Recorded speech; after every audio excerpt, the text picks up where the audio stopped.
በስመ አብ ወወልድ ወመንፈስ ቅዱስ አሐዱ አምላክ ስም በቅድስት ሥላሴ ዘአምኖት ማፀን ከደከ ሰይጣን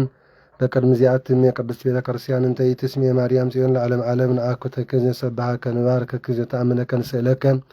እግዚአብሔር ተወቃ ከንገን ለከ ወዘን ከለስ ቅዱስ ሰግል ለከ ወዘለከ ይሰግል ኩል ብር ኮለከት ከነ ኩልሳን አንተ ውእቱ አምላክ አማልክት ወእግዚአ አጋእዝት ወንተ ነገሥት አምላክ አንተ ለኩዘ ሥጋ ወለኩላ ዘለም ሰውን ጸዋ ከነ ከማርነ ቅዱስ ወልከ ዘንላ አንቱም ሰሰበ ጸልይ ከመዝበለ አቡነ ዘበሰማያት አሜን። አቡነ ዘበሰማያት ይትቀደስ ስምከ ትምጻእ መንግሥትከ ወይኩን ፈቃድከ በከመ በሰማይ ከማሁ በምድር ሲሳየነ ዘለለ ዕለትነ ሀበነ ኅድግ ለነ አበሳነ ወጌጋየነ ከመ ንኅድግ ለዘአበሰ ለኢታባነ እግዚኦ ተመንሶት አላ አድኅነነ ባልሐነም ኩሉ እኩይ እስመ ዚአከ ይእቲ መንግሥት ኃይል ወስብሐት ክብር ለዓለመ ዓለም በሰላም ቅዱስ ገብርኤል መልአክ ወእግዝእትነ ማርያም ሰላም እለኪ ድንግል በድናችሁ ድንግል በሥጋችሁ እግዚአብሔር ጸባኦት ሰላም እለኪ ብሩክት አንቲ እምአንስረ ከርሥኪ ተፈሥሒ ፍስሕቲ ኦ ማርያም ምልዕተ ጸጋ እግዚአብሔር ምስሌኪ ሰአሊ ወጸልዪ ምሕረተ በእንቲአነ ሀበ ፍቅር ወልድኪ ኢየሱስ ክርስቶስ ከመ ይስረይ ለነ ኃጣውኢነ ተማኅፀነ ብኪ ጸሎተ ሃይማኖት ነአምን በአሐድ አምላክ እግዚአብሔር አብኀዜ ኩሉ ገባሬ ሰማያት ወምድርም ዘያስትሪ ወዘኢያስትሪ ወነአምን በአሐዱ እግዚእ ኢየሱስ ክርስቶስ ወልደ አብ ዋሕድ ዘሉ ምስለ እምፈጠር ዓለም ብርሃን ዘእምብርሃን አምላክ ዘበአማን ዘተወልደ ወአኮም ዘተገብረ ዘኦሪ ምስለ መለኮቱ ዘባቱ ኩሉ ኮነ ዘእንበለ ይስአል ወዘኮነ ወኢምንትን ዘበሰማይን ወዘበንተ ያለ ሰብ ወበእንተ መድኃኒትነ ወረደ እምሰማያት ተሰብአ ወሰገደ መንፈስ ቅዱስ ማርያም እንቅዱስ እንግል ኮነ ብእሲ ወሰለ በእንቲአነ በመዋዕለ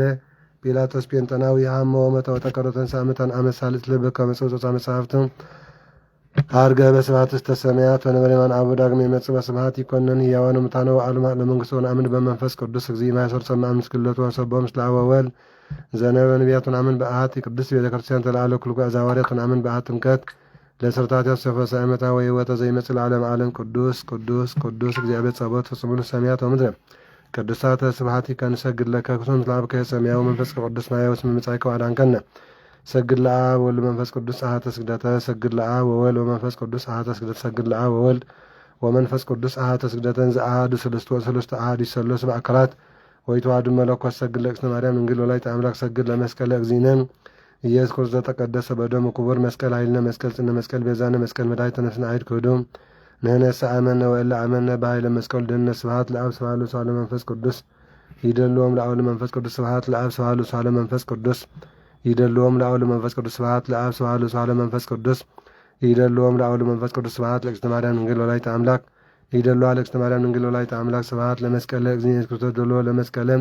እግዚእነ ኢየሱስ ክርስቶስ በምሕረት ዘከረን አሜን። አመዳግም ምጻቱ ያስታፈን አሜን። ለሰባተ ስሚያን ቃና አሜን። ለገብር ፍቃድ ያቁመን አሜን። በአምልኮት ያጽናን እግዝእትነ ማርያም ድንግል ወላዲተ አምላክ አሪጅ ጸሎተን አሜን። ወአስተስሪ ኩላ ኃጢአተን አሜን። ቅድመ መንበሩ ለእግዚእነ አሜን። ለዛ አብልዐነ ዘንተ ህብስተ እስመ ለዓለም ምሕረቱ ወለዘ አስየነ ዘንተ ጽዋዕ እስመ ለዓለም ምሕረቱ ወለዘ ሰላሊሳነ ወአራዘነ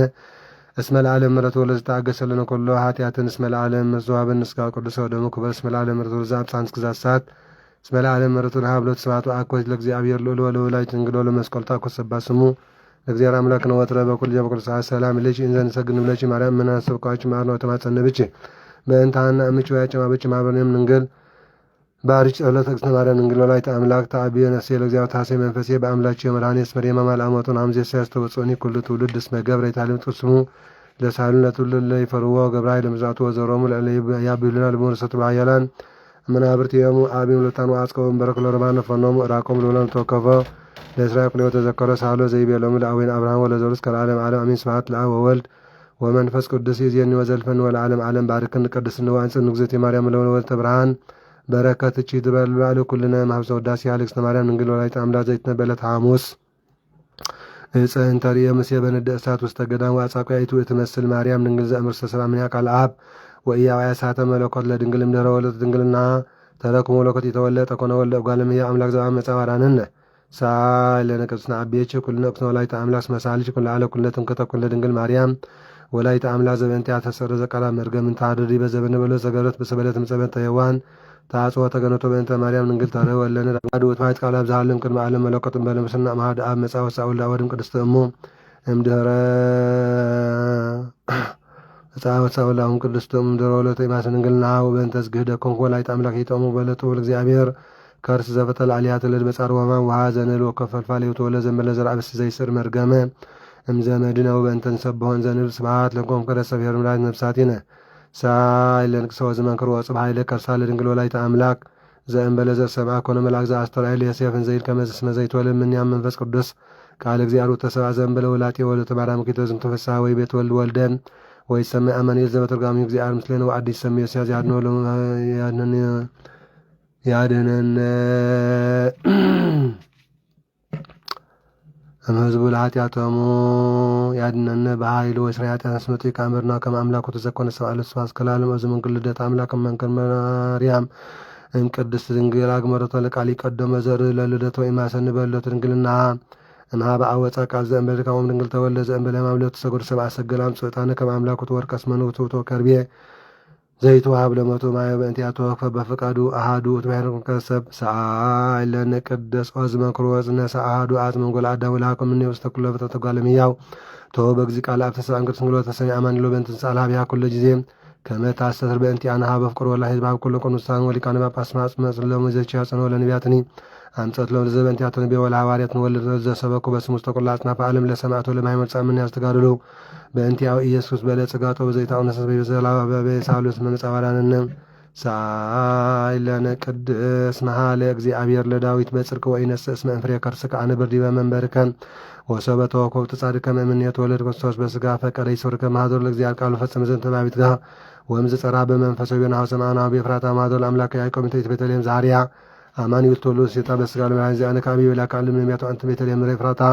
ይተታተም ነገስተ ይሁዳ እስመ ምኔቺ ወጽኑ ጉዘይር የምል ህዝብ እስራኤል ወዘ ነገር ለለትን ቤዘ ባህድ መንፈስ በእንተ ክርስቶስ ለተስፋስ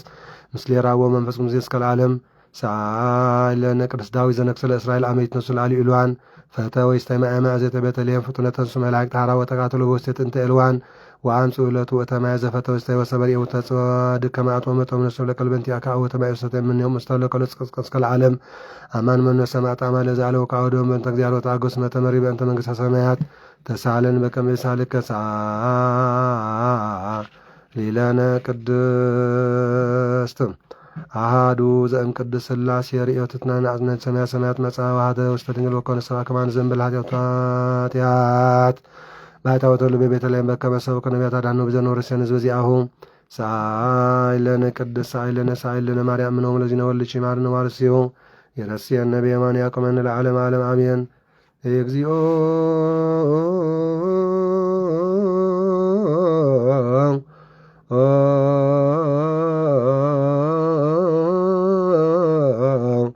ማረነ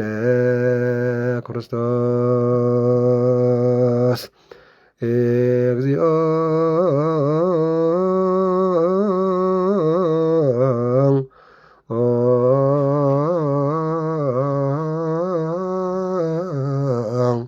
ማረነ ክርስቶስ እግዚኦ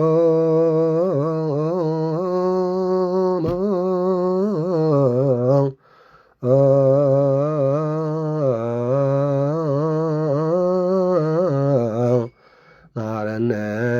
ክርስቶስ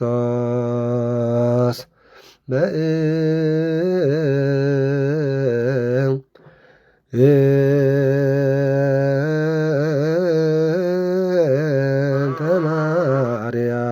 ማረነ ክርስቶስ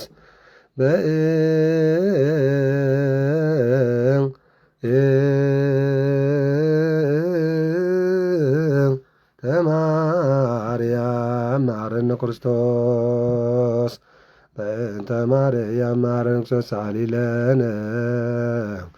ማርያም ለተወልድቺ ሳይሎ ይቅበለነ ምስጋናን አብ ምስጋናን ወልድ ምስጋናን መንፈስ ቅዱስ ይሁን ለኩሉ ጊዜን ንዘለዓለም ዓለም አሜን። እግዚኦ መሐረነ ክርስቶስ አቡነ ዘበሰማያት አሜን። አቡነ ዘበሰማያት ቀደስ ስምከ ትምጻእ መንግሥትከ ወይኩን ፈቃድከ በከመ በሰማይ ከማሁ በምድር ሲሳየነ ዘለለ ዕለትነ ሀበነ ዮም ለነ አበሳነ ወጌጋየነ ከመ ንኅድግ ለዛ አበሰሊታ በአን ጊዜ ውስጥ ተመንሶት አላድን ዋላንን ኩሉ ቅስ መዚያ ከይት መንግስት ኃይሉ ስብሐት ለዓለም ዓለም በሰላም ቅዱስ ገብርኤል መልአኩ ማርያም ሰላም ልጅ ድንግል በልናቸው ድንግል ወስካቸው መግዚያ ሰላም ልጅ ፕሮክታንቲ ማንስራ የከርስቺ ተፈሲ ፍሰቲ ኦ ማርያም ልተጸጋ እግዚአብሔር ምስሌቺ ሰአሊ ወጸሊ መረተ በእንቲአነ አፍቅሮ ልጅ ኢየሱስ ክርስቶስ ከመ ይስራኤለነ ኃጣውኢነ ተማኅፀነ ብቺ ተማኅፀንኩ በኪዳንቺ ኦግዝእት የማርያም ወለተ አምላክ ጸሎታ በረከታ ወመረተ ፍቅሮዳ ያሃሉ ምስለ ኩልነ ህዝበ ክርስቲያን ለዓለም ዓለም አሜን። ለዓለም ዓለም አሜን። ለዓለም ዓለም አሜን። ለዓለም ዓለም አሜን። امين سلاتي قدس قالو ديال املاغنا زخبرن زتمسكنن يكون بار كبران عين تغزيابير ابوتات كهنات لا كان مستير حواد دياكونات ابوتات اديتات مناسيات صانات سلام ديال املاغ مس كلنا كريستيان يكون امين كابزي كسيلنا نايلو معلة اسران كلتن ميازيا وانجيل قدس ماتيوس مراف حسرتو شمانته كفقد عادي كسع مفتسمتا زلو كنز السعد نقرب لكم امين وبيت ساعات قربوا حريه أردائه لأجزينا يسوع كريستوس انزيبلو منو أنجا يعبي بمنجس السماوات بتسعات يا كا كتوم دك مزامرتو أم منجس السماوات من يعبي النابلو ناب قويتا يسوع كريستوس قربوا قويتانا أملاغنا مدحنا يسوع كريستوس نهاري قدس بيتروس قدم بتصيغة إلوه نبره أبزد ما أبكنداين أبكنداخان قبر كفال إلوه بمبال زشما كوينو سلسة سمعاميو حواريات نحل حدم أم منقصة سمعت من يعبي استبهالو وتسوى هتسانة وأقوم ما أكلمو لنا ويتانان أملاقنا مدحنان إسكوساس دما حدا هتسان ناو تسويعو أما أقول ما قومو كاب كفات نابلوهات انت زي تملسكم كم زي هتسان زون انت زي كونكم نام منقصة سمعت كوتو كم زي تاعتو بحكي بلوكم الله بلا اتكم زي تسان زي رؤسو ذات حد نسيو أم منقصة سمعت كاب كله زعبي مالت إذا تحتنا زمعار له هتسان أغناتيوس متو الأنبسايو كاب سالساي كاب هاريا قدس بيتروس دما سالساي نهو ليكا باباس كوينو أبا هاجر أنسوچا تشيمو زنبره قدس أبانا قدس أغناتيوس متحفة هايمانة عابو نراك عسرت حدا قدس أغناتيوس نمار اتنا خمس زبالة هتسان بسماي تقبل نعي قبل اتنا حدا كابزهم بأي زأمنو نعيشتو ذات حدما أرقي النازوريز تحنا لمتحان أبكسادو أسيرم أب معامق بحري كتحلوه يحشو يبل مالت اتي ذات حد انتي كدحن كبيت كاننا مقطعتي تغايبوه أب بحر السحا كتحل يقبو يبل نغنيات فتنة انكفات فتنة بقدي كماتسيو امو بمغنيات تزمت انكفات نعالم ويلع من عدانتي انكفات بصر زمت سب ويلو سلزي يتكا ويقرقا انت أتحسسك كابها قولتكا دربية كمي مسكلتا يتكان كلتا اقرقا نيركا نام نيزل عالم حوي كاب تدربس قورات ايد ويحنقاس كنكا نابيوت كتاتو يحشاكا يبل عينك انت أتحسسك دما كابها قولتكا دربية كمي مسكلتا عينك نيركا نابقهن مساد كاب تدربس نوقهر كينكا نيركا نابيوت كتاتو يحشاكا يبل قدسان ملاكتم مالت حلوتم عب سمايات كل قزية قصتي عب سمايات زول عبوي يريوا اللهمو كاب زمنا عشتن حدكوا كيتنعقو تتنققوا بلكم اللهم لنا بار حلو ملاك نقديار عملاق نقيرو كي يقطعكم مالتو ايو امين نسلا نتفق بقيع ولد أقوالم هي كريستوس نتفق كدلي نستقعد دما كدحن متي اللهم انتاي مسلكم بمبال أبزي عن كتن الصحة أستمروا ومقويتا يا كريستوس ندك مزامرتو كداماي ميتا باقع زلو سبعي انت اللو كاباتن حدا انت تفو نتن تسحن تشعتن أباقع أبقوبتات حديقو نتزتفو كدلدو هيكيدن انت رقبة دما كابتن تسعن تشعتن زي تفا أباقع بتتفيز نبر أباقع مسترغبة بو عزيو كم الحقوس بحك ولكم على القيبل سلازي ميتي نقد ملائك زلو قويتايو كابتم ميتي نقد حدا دياولوس بتعبيتو بخحداتو مسودقه قدام مبل ميتي تقطره قدام كعب سعتاتو ودقمو بحري ملائك تقلب بسايبلن قويتانا يسكروسس انتايدا نزاري أبراهام العالي بلوه إبراويان معراف كل تفرد 16 إبراويان معراف كل تفرد 16 نزار أبراهام العالي كم زوالو بحر ساب لبيسو نعدام كرحن مات ابن عدام أبز مدرزين سيوان كوينو ناس حقاتيو مسرقبو قدي أبير أملا حزيت حقو سمو كابتم نسحا زي دالي 9 نقد ملائكتي أبسما يزلو قدي أبير عزي بدحنة عدام كم زحقوس بحق يبلكم الله يبل كم دما كابزم نعشتو نحدا كاقطف فقاد تاب سما زل أبوي ويونا أبوه ما يكونن قابل الشيء ناحوات مقصات كم زقبا حاوكا انت بدلكا كيد كان السغان نسون أبينهم كينكم قنحيو انت سمعك نحاوكا ربحكا انت زي سمعك قنا كل نقر بأفكلته ويسلسة مسخا كريز قوم ممو أبكالا إذي حادة ويكلته مسخا وسد إبل وريزة داقم عسرتو تشعاته كاب حادة كساب حمشته كالا يكون انتس عسرتو سلسته فقد حادة نعاتهم انت زي سمعهم دما نبيتا كريستيان نقبع منان نقار إبل مالت نبيتا كريستيان انت زي سمعقنا كم أرمينن كم زي نسحة سنيان كتصار إبلنا بحكي بمبال دمان قدسان هواريات قتلوا سلطانة كهنات هابم كم زد ما بلا بحكي بلكم هلقوا عم مدرز أسركم مزبلا كله السماي أسرك خونيو عم مدرز فتحكم مزبلا دما السماي فتح كخونيو بلا مالت كلتا ويسلستا كبخاتكم عم مدري بظلمن وكل نقر انت تسامعوا كابتي السماي زلو أبوي كوا هابميو مستيرك قلت اللمي سقاك عدلمي فغرين سلام امنة كوهابكم إليه كان بحدش بحكم لكم الله بلم كمي كلتا ويسلستا كوينام بسمي أرساء قبلو أنا أب أو أما أكلم الله كحضرهم إليه بلنا أمين إذا كلتا ويسلستا تبهالو دما حدا أنبابي ترقوامي متحف كون خلو كلاي نازازي تنازازي أملؤه يم ثالثاي نسحنا سقا نسحنا نفسي نسحنا لبنا كون كله رابعاي دما هايمانوت تسفى صاري يم قداماي كورنتوس مراك 10 فوق 10 بدل حاوكا محداك دعرزي هواريا قدس بيتروس كربيلو حاوين تبدل النس كندي شاع يغرى كبلالو كساب شوعات تدبلو ويتانان أملاقنا مدحنا نسكرسوس دما كساب شوعات 9-7 أمبر كساب شوعات أي بلكان بلو سلذي منقصة سميات حق وانجيل مساقل قلتو كتسابات دالي نقص تمثل كتسابات متجمرة 10 شح مكليت عداز اللو سبعا سؤلو زفاد يوم الساعة قنا اتقويتو نسو مسابيتون دكون زلو حابتي كلن تشيتو عداو كغفل أزازة اتعاقل قال دما نابقر تدافيو قويتاي تعقسن نداء أنبر كله كفديكا ينابله لما نايبل اتقويتو دمانتي عقل قالي تويعيو نا دنقص اللما فتحا عدوون حدا قالو يتعقل قالي مسوات قنا كابتم بتصاتو كابتم عبتحتي زقل قالو 100 دينار عدا زلو حدا عقل قالي رخبامو أباقا زلن عدا فدين نيلو حانيقو حزون شعوت بتصايو أقلقالي تعقسني كلك فديكاي نابله تدفيو لمنا نسقنا أبيو كيدو دما كسحدو زفدي أأسورو بل وتم بتصاتو دما تزقبرو نقر يوم عزيوم قحايو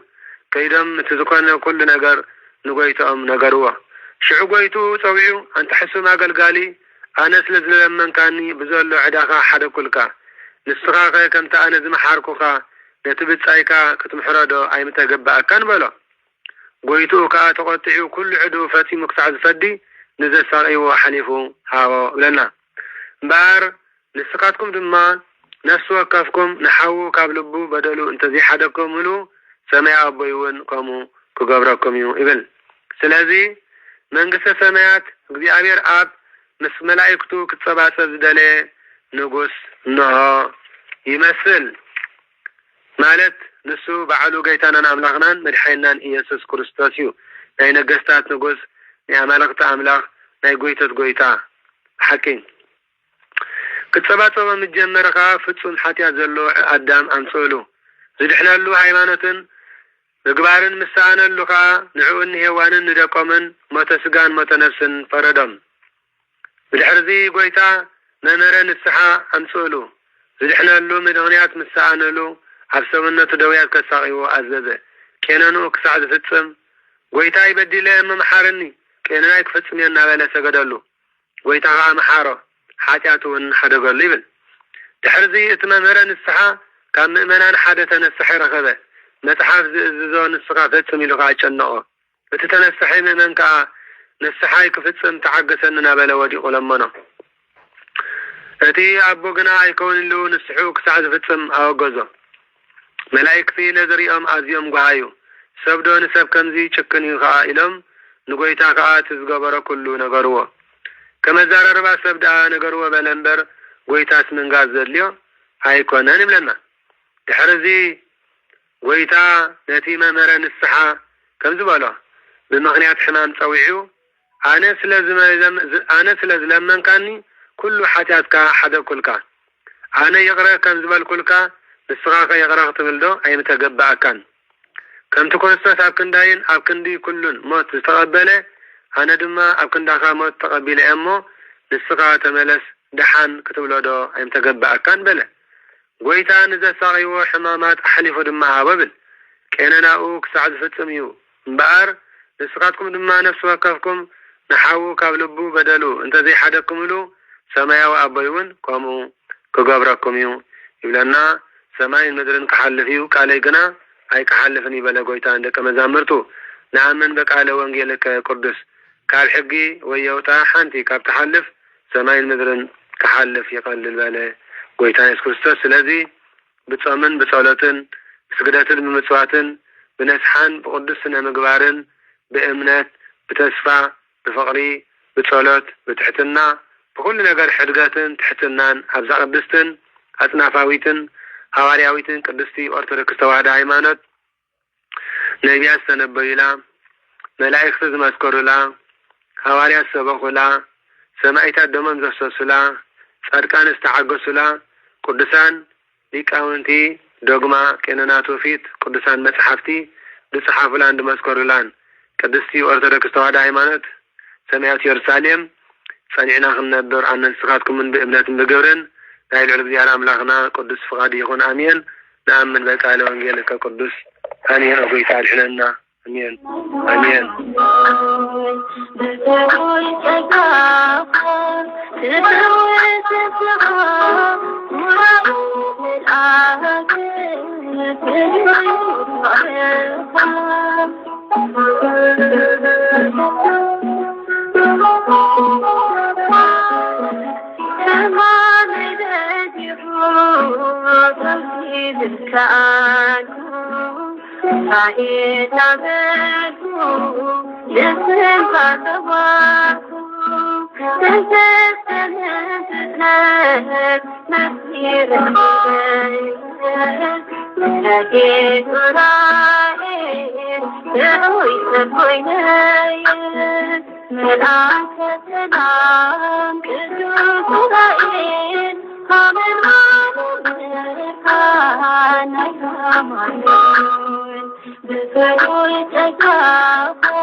آمين. سلاتي قدس قالوا بيار أملاخنا سقدرن جتمسكنن يكون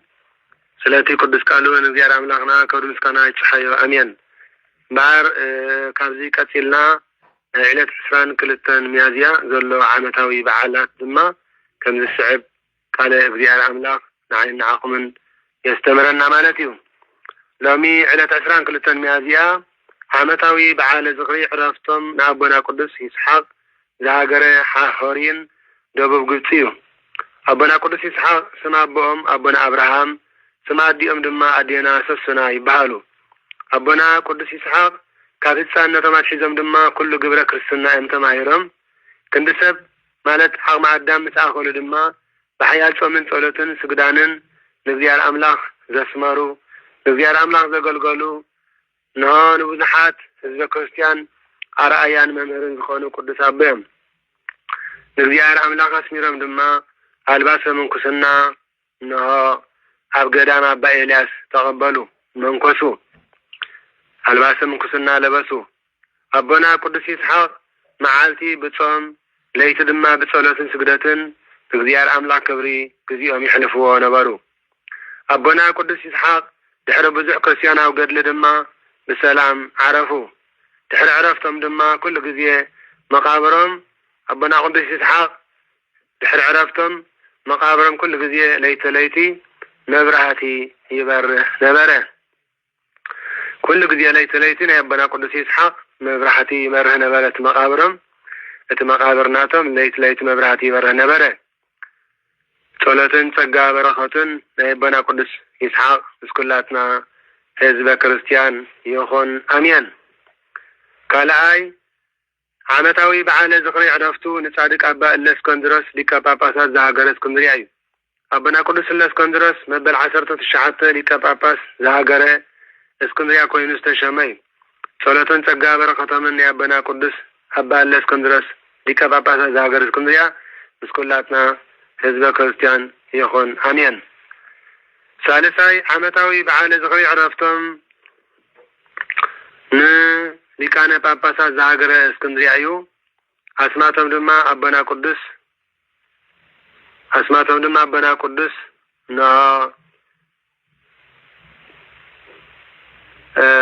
አባ ሚካኤል መበል 53 ርእሰ ሊቃነ ጳጳሳት እዮም ማለት እዩ እዞም ቅዱስ አቦ ጸሎቶም ንበረኸቶምን ምስኩላትና ህዝበ ክርስቲያን ይኹን በረኸቶም ረድኤቶም ድማ ምስኩልና ህዝበ ክርስቲያን ይኹን አሜን ወርሓዊ በዓላት ምስ ንርኢ ሎሚ ዕለት 22 ሚያዝያ ከምዚ ድስዕብ እዩ ሽምዓ አብሪሂና ሙዳየ ምጽዋት ንነዳያን ንጽጉማት ንስኡናት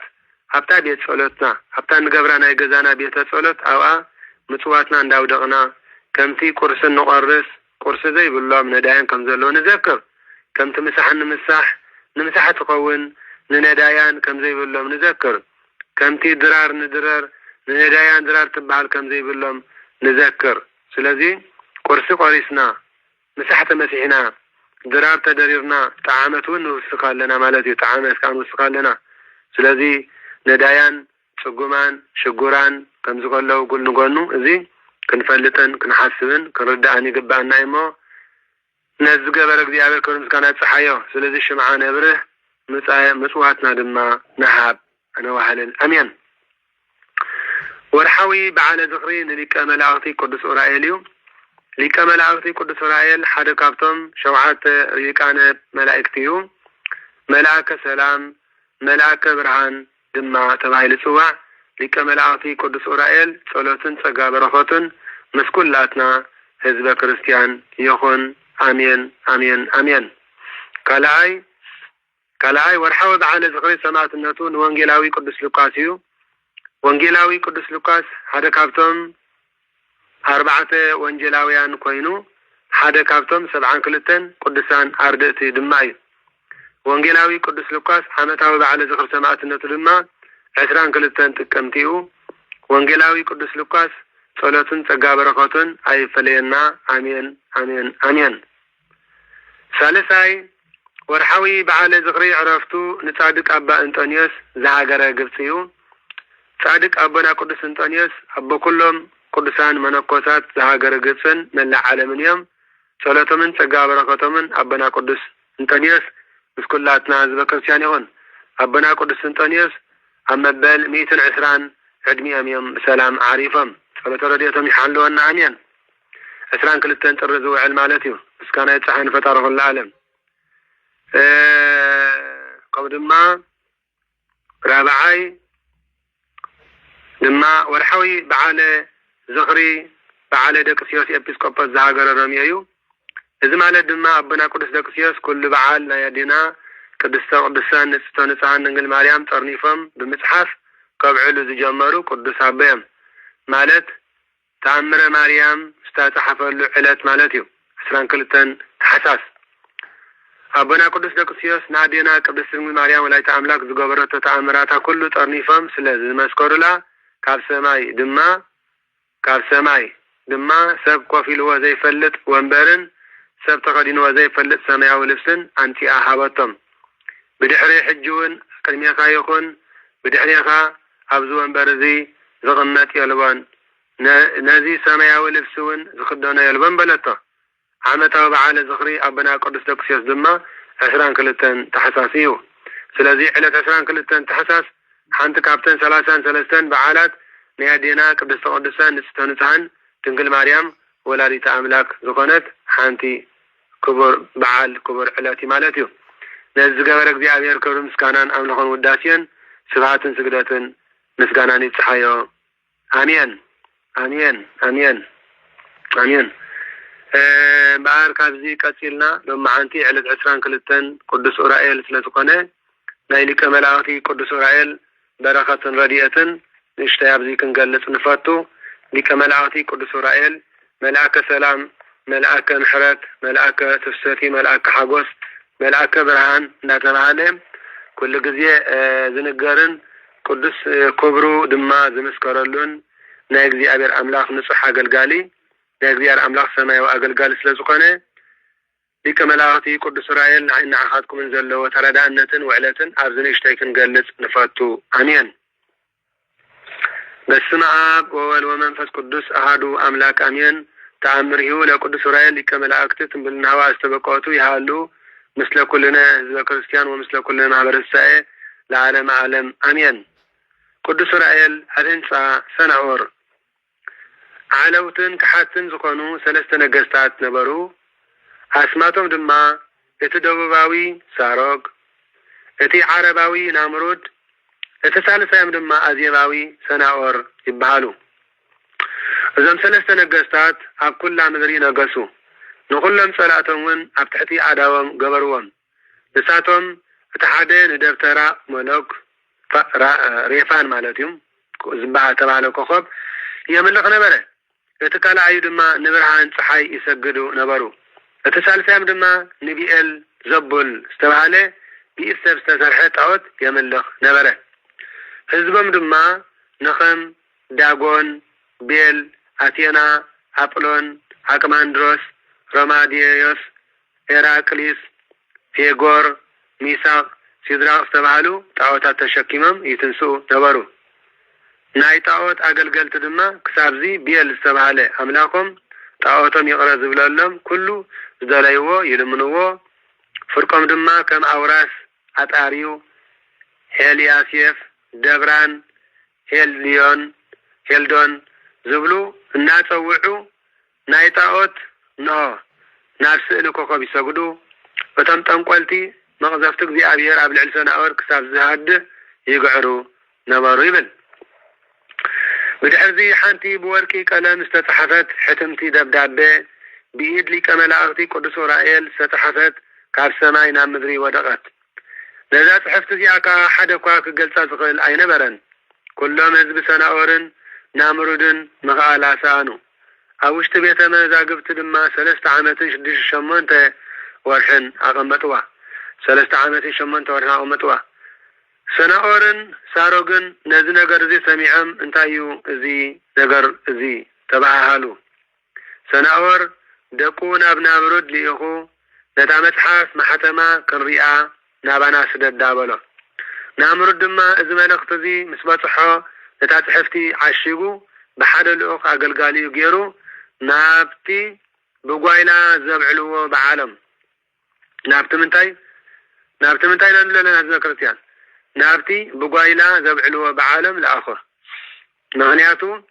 እስመ ለአሕዛብ ወሰካርያን መፍቅዶሙ ተውኔተ ውእቱ ንኣሕዛብን ንሰኽራማትን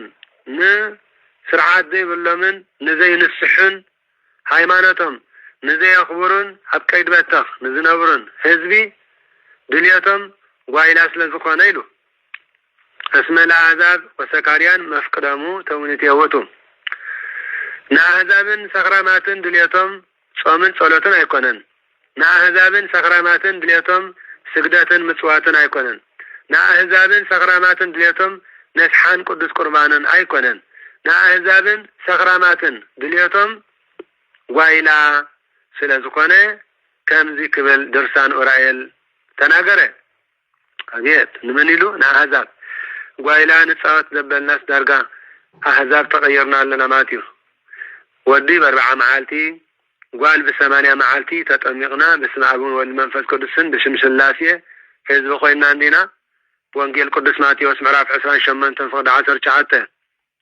ወንጌል ቅዱስ ማቴዎስ ምዕራፍ 28 ፍቅድ 19 ህዝቢ ኮይና እንዲና ብንእሽተና ግን ክንነብረሉ በዘይ ምኽኣልና ክንቅጽሎ በዘይ ምኽኣልና ክንሕልዎ በዘይ ምኽኣልና ክንጥንቀቕ በዘይ ምኽኣልና በመቕራ አባት ነፍሲ ተጓዒዝና በጾምን በጸሎትን በስግደትን በመጽዋትን በነስሓን በስጉ ወደሞ ቅዱስ ቁርባንን በክርስቲያናዊ ስነ ምግባርን ሓደ ሰብኣይ ሓንቲ ሰበይቲ ሓንቲ ሰበይቱን ምስ ሓደ ሰብኣይ ኣብ ጽኑዕ ቃል ኪዳን ተባሪኻን ተቀዲስና ክንነብር በዘይ ምኽኣልና ተግባርና ተግባር አሕዛብ ኮይኑ ለሎሚ ጠባይና ጠባይ አሕዛብ ኮይኑ ለሎሚ መንገድና መንገድ አሕዛብ ኮይኑ ለሎሚ ህይወትና ህይወት አሕዛብ ምንም ለውጥ ደይብሉ ኮይኑ ለሎሚ ባህሪና አታታትዋና አዋጣጣና አዋፍራና አዛርባና አበላልዓና አካዳድናና ወራይና ኩሉ መግለጺና ኣብዚ ዓለም እዚ ነዚ ዓለም እዚ ጨው ክንኮና ኣይከኣልና እንደላ ማለት እዩ ስኻትኩም ንምድሪ ጨው ኢኹም እንዳበለና ከሎ ጌታና ክርስቶስ ጨው ናይ ኩሉ መቀሪ ክነሱ ኣነ ንስኻትኩም ግን በቲ ኣብ ውሽጥና ዘሎ ዕርብን መንፈስ ቅዱስ በስመ አብን ወልድ መንፈስ ቅዱስን ተጠሚቕና ቅባ ቅዱስ ሜሮን ኣብ 36 ክፍለ አካላትና ተቀቢእና ስጉኡን ወደሙን ቅዱስ ቁርባንን ከሰዓት ዝርዳእና ዕድመ ከሰዓት ዝርዳእና ግዜ ወሲድና ከነበክዕ ከም ቅዱሳን መላእክቲ በመዝሙር እንዳዘመርና ከም ቅዱሳን መላእክቲ ሰማያዊ ምስጋና እንዳመስገና ከም ቅዱሳን መላእክቲ ቅዱስ ዝኾነ ቃል ካብ ልብና እንዳኣመንጨና ክንዲ ንነብር ሃው ኢልና ተዓዚርና ንወለዶ ቃየል ዝወሰደ ጓይላ ንዓይና ዓኻትኩን እውን ወሲድና ንሰብኣት ካት ዝወሰደ ጓይላ ንዓይና ዓኻትኩን እውን ወሲድና ንሰደምን ጎመራን በሓዊ ዘቃጸለ ጓይላ ንዓይና ዓኻትኩን ወሲድና ተመልከቱ ህዝበ ክርስቲያን እንታይ ዶ ተሪፍና ልዩ ንመለስ ናብ አምላክ ገጽና ንመልስ ንመለስ ናብ አምላክ ገጽና ንመልስ በደረጃ ሀገር ንመለስ ናብ አምላክ ገጽና ንመልስ በደረጃ ተዋህዶ ሃይማኖት ንመለስ ናብ እግዚአብሔር ገጽና ንመልስ በደረጃ ገዛ ሰብ ሓዳር ስድራ ቤት ፋሚሊ ማለት እዩ ንመለስ ናብ እግዚአብሔር ገጽና ንመልስ በደረጃ ነፍስ ወከፍ ህይወትና ማለት እዩ ነፍስ ወከፍ ውልቃዊ ህይወትና ሓደራኹም ስለዚህ እምበር ሊቀ መላእክቲ ቅዱስ ኡራኤል በዚ 22 ዕለት ዝፈጸመ ተኣምር ኢና ንምሃር ዘለና ሓደ ካብኡ እንታይ ይብለና ኣሎ ማለት እዩ ኣብ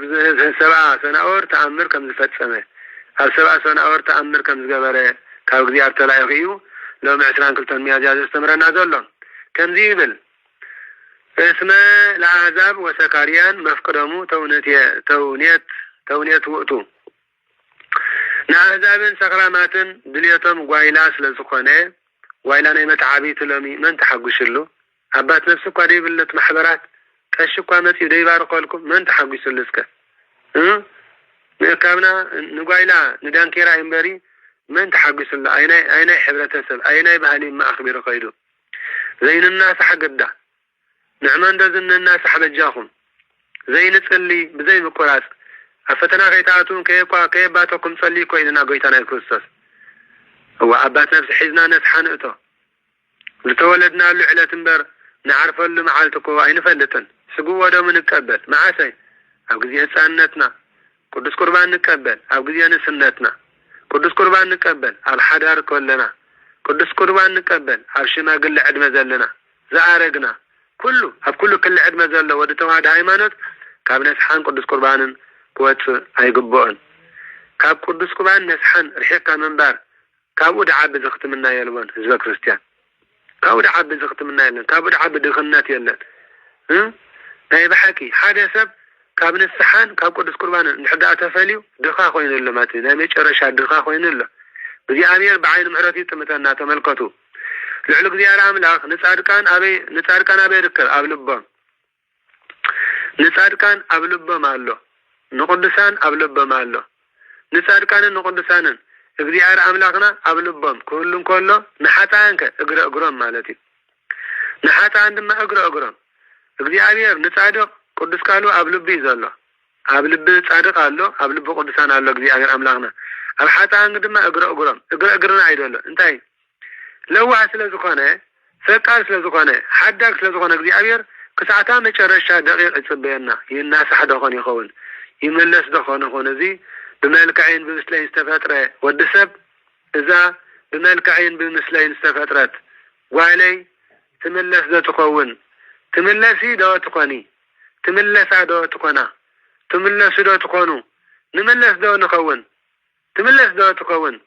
دابلة قبي عبير أملاكنا نو يتصبينا يدو علم المعالت مالتي يتصبينا يدو علم سلازي قبي عبير نقدسان أبلبا مالله እግዚአብሔር ንጻድቃን ቅዱስ ቃሉ ኣብ ልቦም ኣሎ ንሓጣን ድማ እግረ እግሮም ደድሕሪኦም ይዝኸይድ ንዓንደ ተመለስ ንዓንደ ተመለሲ ንዓንደ ተመለሱ ንዓንደ ተመለሳ ዳዝበለ ብነስሓ ብይቕሬታ ብጣዓሳ እግረ እግርና እዩ ዝኸይድ ማለት እሞ ንኹላትና ናይ ጣዓሳ ናይ ንስሓን ዘበንን ሰዓትን ይዓድለና እግዚአብሔር ኣሜን ብሓቂ ከም ብዝሕ በደልና ፍጹም ዘይትጭክን نابلنا أنا نسخاتكم محرنا نبلده هونين سلذي اسم الأعزاب وسكاريان مفقدمو تونيته وأتو نعزاب سكراماتن دليتهم وإلا سلزقونه كمزي زبل درسان أورائل سنأورن سارقون نابتنا يقدم زرقهم تملشهم نتا متحفا ببوا بسادما كمزي زبل تحستو نبرا أب آريام سماي نقص كمزلو أب آريام سماي نقص كمزلو نسدما أمزاقفتي زنقس እግዚአብሔር ወልድ بيمان እግዚአብሔር አብ ዝነግስ እግዚአብሔር መንፈስ ቅዱስ ምስ አብን ወልድን ዝነግስ እዞም ሰለስተ ነው ምድራውያን ነገስታት ነዚ ጽሑፍ እዚ ምስራዩ ልቦም ነደደ ገጾም ጻፍዑ ባዕዳዎም ድማ አራእሶም ሓዙ ጸኒሖም ልቦም ምስ መለሱ ከም ዝበሉ ንጉስ ብልዕልና እንተዳሃልዩ ምሳና ይቃለስ ንጉስ ብልዕልና እንተዳሃልዩ ምሳና ይቃለስ شعنا ذي نقص سماي زرد أنت ولا نرين كم أون كتاب كله منقصتو النقبة أقوى حدا زمن التي ألوان نتنقصون محرة عين قبر لنا نابها قرم سماي آتينا كانوا واقو أمينا سلازي نعو ناب سماي زديب نام مذرون زورد مدايايو نقبر نابلو نحر حدهم تمححالو انسا سناور زبلكم زيو مسرته كان زي النغانق جرم دما أول حنيسان توفين قنبت نتهنسا كسرحوا وجمروا لذا هنسا زيان مهنات سلستي يوم نقستات مالت ساروك نامرود سنعورن بقمر جرم تماقلوا 10 تشوعات تشع زقونوا تببنياتات لذا هنسا زي أبوشتان دقيان زتطبقوا أم زتطبقون أم زقارسون انشايت زفلسون دما 10 شح زقونوا كابرحون كربان ننداغو امني زقبن زقبلون صرفت امني 15 شح زكونو كاب قلاو بوتا زينكز انچايتي زقبو كا 12 شح زكونو نبرو ابرقاز ودغو انچاتات زلعالون 11 شح عبيتي عززتي نبرهم زياتن صنعات كمتن ابرقاز وفرا تليبدو ززلل بركي نبرن كل ما بتستمدبلن بوتا توافروا مقوم زدالو برسن سرناي وزي مسلو زبسلو كله مبلع المستن زقربو كيلاتاتون تمدبو حزب سناور قبعي دحر مقبار نزهن تعزي بب غفلو قرصون بقامد النعقنو هانتو لأنها تقدس كان بيار أملاك نعقنو سي هانتو بزي كوم كالئ من الله بزي كانا كالئ من الله بمندق كان مدري ناف سماي زعرقه بزي كان من الله كان مدري ناس سماي ناب مندق ناس سماي زعرقه من الله كمون كان سماي ناب مدري زورده من الله اليوم كاك الجار جمروا ملاقت كان ناب زدليو يعرقون يوردون يوم أوريزة فترة 20 شمة 10 طنطة قدم ملاك እግዚአብሔር ዝነበረሳትና የልድማ ብድጋፍ ሞራል ይረዳኦም ነበረ ምክንያቱ ብመኽረት ዕቢትን ጓይላን መስተን ስኽራንን ልቦናኦም ስለ ዝገዘፈ ልቦናኦም ስለ ዝተደፍነ ከምቲ መጽሐፍ ዝብሎ እስመ ግዝፈ ልቢ ይትቃወሙ ለእግዚአብሔር ማለት ልብ ምዕባይ ትዕቢት ምሕዳር ንእግዚአብሔር ስለ ዝቃወሞ ይበለ ህዝቢ ሰናወር ድማ ንአምላኽ ሰማይ ብትዕቢቶም ተቃወምዎ ከምኡውን ሓለቆም ዲያብሎስን ኩሎም ፍቃዱ ዝፍጽሙ ፈታዊኦምን ክሳብ ድልየቱ ዝፍጽሙሉን ሕራይ ባህሊ ስለ ዝኾነ እዩ እዚ ኩሉ ዝኽእል እግዚአብሔር ንሓድሕዶም ብምውፋሮምን ከም ዝናበሉ ከም ዝበኣሱ ገበሮም ንስኻ ኢኻ ነዚ ዝገበርካዮ ኣነ ይኮንኩን ንስኻ እባ እንዳተባሃሉ ንሓድሕዶም ከም ዘይሰማምዑ ሰላም ከም ዝስእኑ ገበሮም ከምቲ ቅዱስ ወንጌል ዝብሎ ንሓድሕዳት ትፈላለ ከተማ ወይ ቤት ኣይትቆሙንያ ድበላ ወንጌል ማቴዎስ 12:25 ማቴዎስ 12:25 እቶም ነዳቕቲ ካብ ምድሪ ኣዝዮም ስለ ዝረሓቑ ካብቶም ኣብ ምድሪ ዘለዉ እምኒ ይኹን ጭቃ ዘቐብሎም ተሳእነ እግዚአብሔር ነዚ ክፉእ ምኹሮም ስለ ዝረኣየ ንልሳናቶም ፈላለዮ እዞም ህዝቢ ሰናወር ኣብ ከባቢ መካነ ፀሓይ ምስ በፅሑ ክሳብ ቆርበት ርእሶም ዝረአ ነደዱ ኣብ ከባቢ መንበረ ፀሓይ ኮይኖም ድማ ናብ ላዕሊ ኩናቶም ክውርውሩ ጀመሩ እቲ መልአኾም ማለት ጸላእ ሰናይ ዲያብሎስ ድማ ነቲ ኩናት ደም ለኺዩ ይልእ ከሎም ነበረ እቶም ሰለስተ ነገስታት ድማ እቲ ንጉስ ሰማይ ዝሞተ መሲልዎም ክስዕስዑን ክዕንድርን ጀመሩ ህዝብና ብመዝሙር ዝፍለጥ ዋላ ብሳዕሳዒት ህዝብናስ ብንስሓን ብቅዱስ ቁርባንን ዝፍለጥ ወይስ ብሳዕሳዒት ብጓይላ ነነፍስኹም ባዕልኹም ፈትሹ ህይወትኩም ባዕልኹም ፈትሹ ነናብራኹም ባዕልኹም ፈትሹ ኣብ ሃይማኖተይ ኣብ ተዋህዶ ኣብ ቅድስቲ ቤተ ክርስቲያነይ ኣነሲ ብጾምን ብጸሎትን ብነስሓን ብምጽዋትን ብቅዱስ ቁርባንን ብምዝውታር ንኣምላኽ ኣኽቢረዮ ድየ ዝነብር ዘለኹ ወይሲ ዋና ሳዕሳዒት ዋና ተላሃይት ዋና ደራፊት እየ ከመየ ኣብ ናይ ምንታይ ጉባኤታት እየ ዝበዝሕ ግዜን ሰዓተይን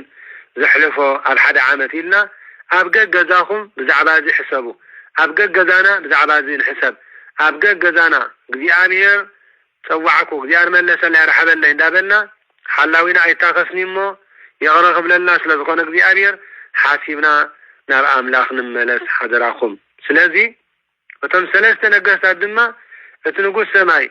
ዝሞተ መሲልዎም ዲያብሎስ ብላዕሊ ኮይኑ ደም ለኪን ተሰደደሎም ነቲ ደንጎላ ዝሞተ መሲልዎም ክሰትዩን ክሰኽሩን ክበልዑን ክስዕስዑን ክደርፉን ክዕንድሩን ጀመሩ መጽሓፍ ቅዱስ ግን ከምኡ ይኮነን ድብል ታይዳ ዝተሓጎሰ እንተልዩ ይዘምር ዝሓዘነ እንተልዩ ድማ ይለምን ይድብል ዝተሓጎሰ እንተልዩ ይዘምር ዝሓዘነ እንተልዩ ድማ ይለምን እንዳበለና ኩሉ መጽሓፍ ቅዱስ እዞም ሰለስተ ነገስታት ማለት ሳሮግ ናምሩድን ሰናኦርን ግና ንዖ ዲያብሎስ ብላዕሊ ኮይኑ ንላዕሊ ዘሰንደውዎ ደንጎላ ደም ለኺዩ ይልእ ከሎም ስለ ዝነበረ ሕጂ ንኣቦ ፈጊእናዮ ሕጂ ንወልዲ ቀሲልናዮ ሕጂ ንመንፈስ ቅዱስ ፈጊእናዮ እንዳበሉ ንዖ ደም ብላዕሊ ምስ መጾም እንሆ ናይ ሓጎስ ደም ናይ ምፍሳስ ሓጎስ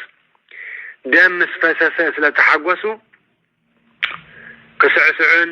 ክዕንድሩን ክበልዑን ክሰትዩን ክሰኽሩን ጀመሩ ይብል ድሕርዚ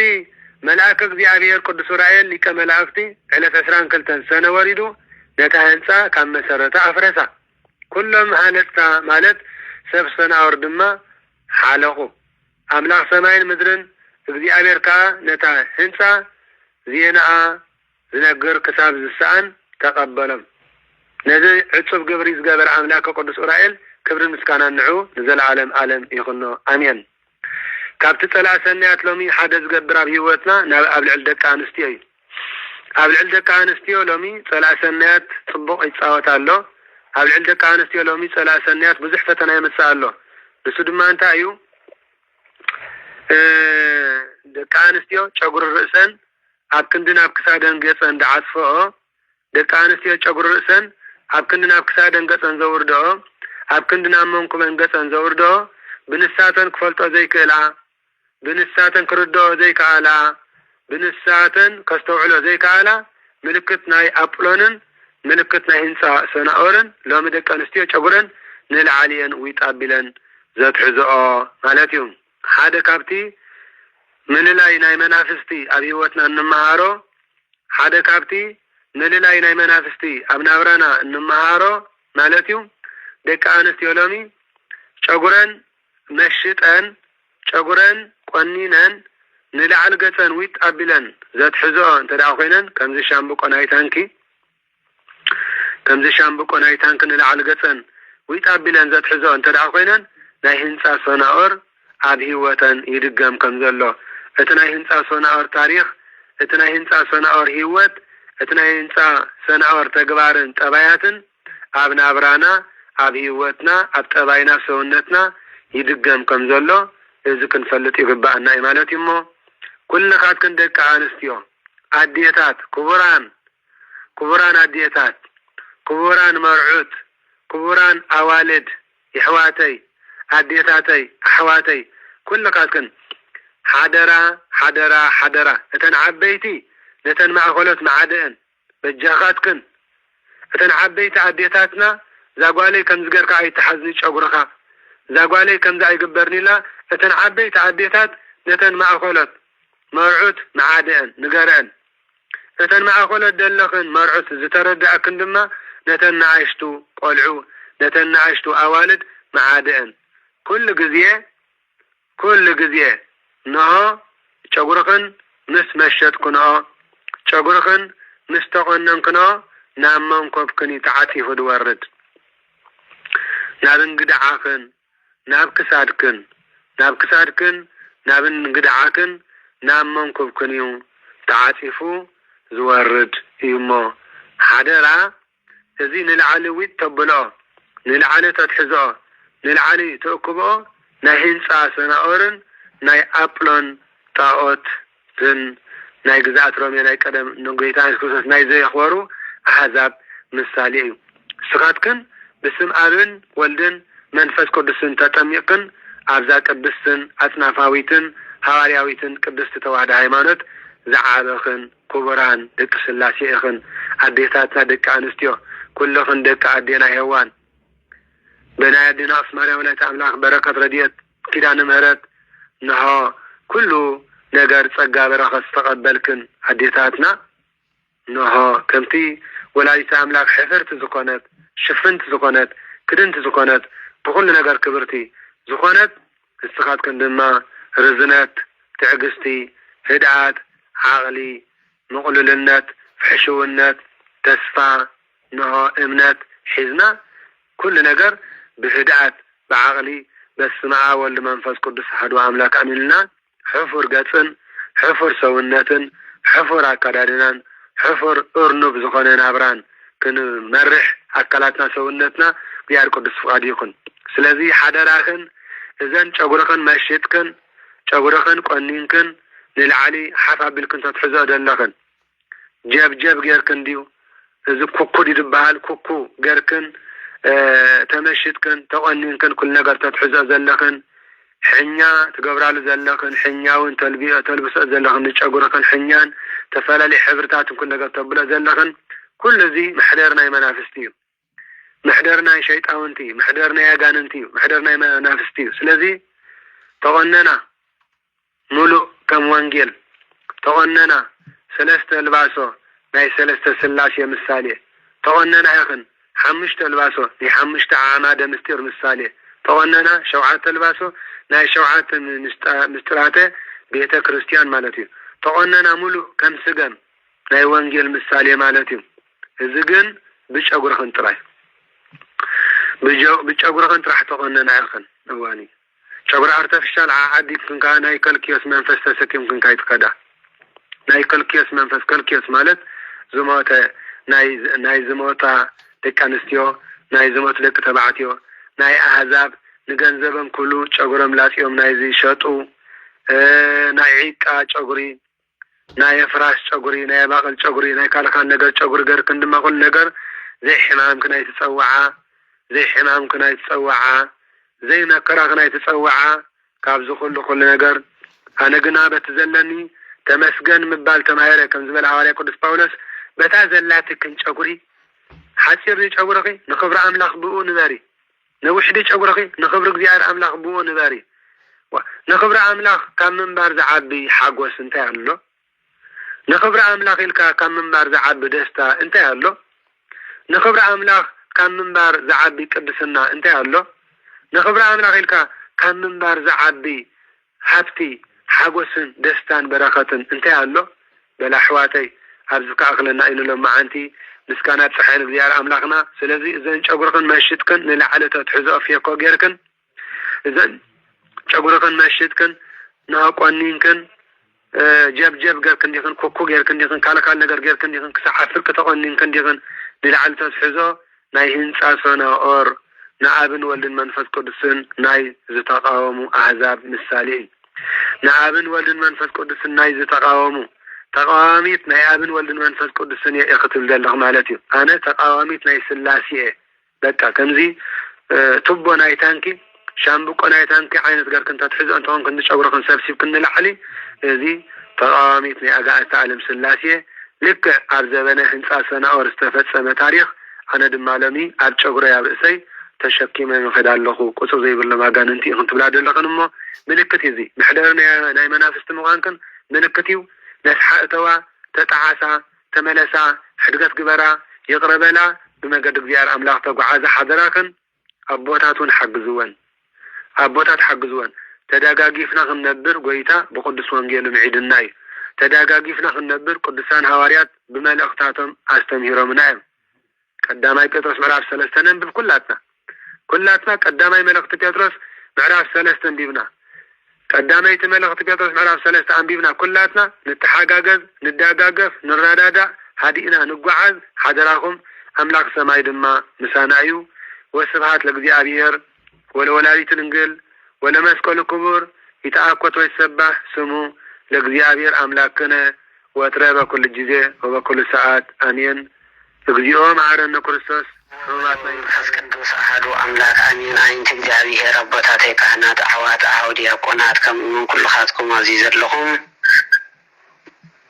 በክርስቲያን ቅዱሳን አቦታት ቅዱሳን አዴታት ከምኡውን በ40 በ80 ዝተጠመቁ ህፃናት ነዚ ቃል እዚ ኣብዚ ኣምሲና ዘለና ነቲ ጸሎት ካብ ልቢ ዝምንጩ ሆታ ስለ ዝኾነ ቃላት ጥራሕ ዝገልጽዎ ስለ ዘይኮነ በተመስጠ ልቢ በመንፈሳዊ ሐሳብ ብንጹህ ሕሊና ናብ አምላኽና እንምስጠሉ ምስፈጣሪና እንረኸበሉን ስለ ዝኾነ ኣብዚ ማህበረ ትንሣኤ ዝመጻኹም ኩልኻትኩም ከመይ ውዒልኩም እግዚአብሔር ይመስገን ቅዱስ እግዚአብሔር አምላኽና ዝኸበረ ምስመስገነን ይኹን ስለዚ ቃል እግዚአብሔር ጸሎትን أمسيهم إخوم من نسخل يلن نفس تاريخ زلو صلاة يمهرني مكلاتنا ندي أبير أملاخنا بحلنا زلنا فقري بصلاة ندي أبير دما تقبلوا صلاتنا كل مهللنا كقبلنا بصلاة زغول حلنا نسفسف مهري أملاكي مهرنا تسالي أملاكي سهلنا بركة أجزينا إيسوس كريستوس بركة رديت أمراني كفلنا بأبير أملاك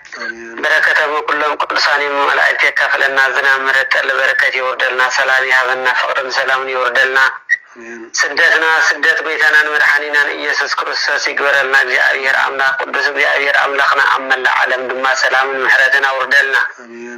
الجنكن أمكران نزلوا هزبنا بذا ساعات زيا زبلا زي بلوم أفقد قرن أصحيتان نزلوا حسنات بيت مأسرتن بحرورون بالسفالين مكران نزلوا هزبنا أبكناتنا بحسم مكران نزلوا زيادير أملاخنا محرتك أوردلنا قدس زيادير أملاخنا حموماني فوصلنا زيادير حيواني كبلنا قدس زيادير أملاخنا زعرفوا أبواتنا نحواتنا دماء موسى أبراهام إساكن يأيكمنا برلنا زيادير أبتر وجنة وهبت نسف رفسي ولا زيادير أملاخ أو نزو السمايات نبال أو نزو السمايات ويكون فكادك كما بسماي كما عبا مدرسي ساينا زلل لتنا حبن لا كل لنا أبساينا تجاينا كمنا نهدق إذا عبس لنا تابع النزي أوسط من سبط الله دمنا ولا أنم كل أكوي اسم زي أكيت من قسط حيل وصفحات قبل عالم عالم بسلام قدس قبل الملاك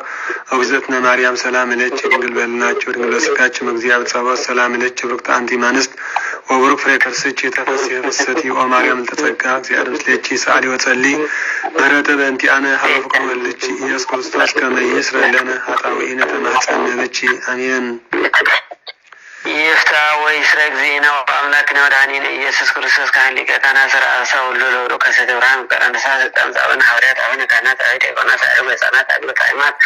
كل فتحان ونسعنا بأفل من فقد توفي برهان أجزيء ومهارنا كريستوس مدعسة تخلت أجزيء يومارنا كريستوس يومارنا كريستوس يومارنا كريستوس يومارنا كريستوس يومارنا كريستوس يومارنا كريستوس يومارنا كريستوس يومارنا كريستوس يومارنا كريستوس يومارنا كريستوس يومارنا كريستوس ماركوس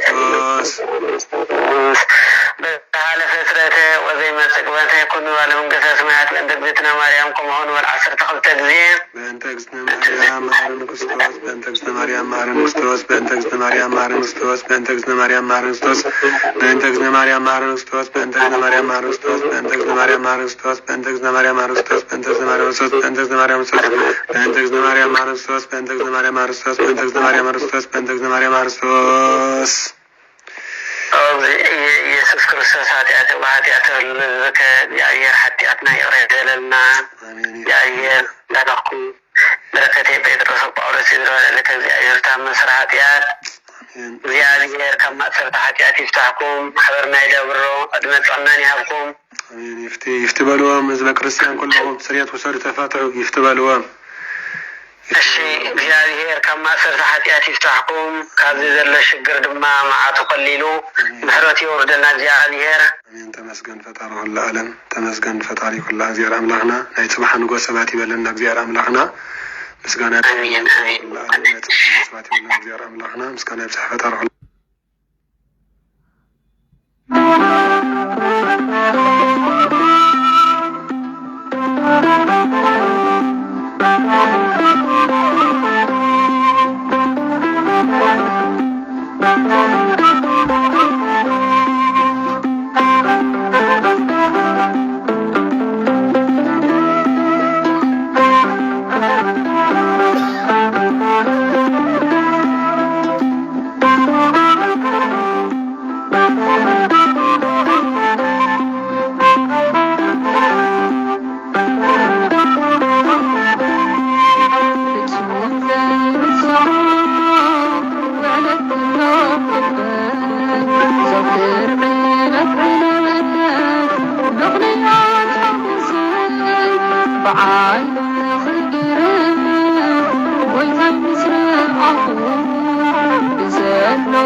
نعم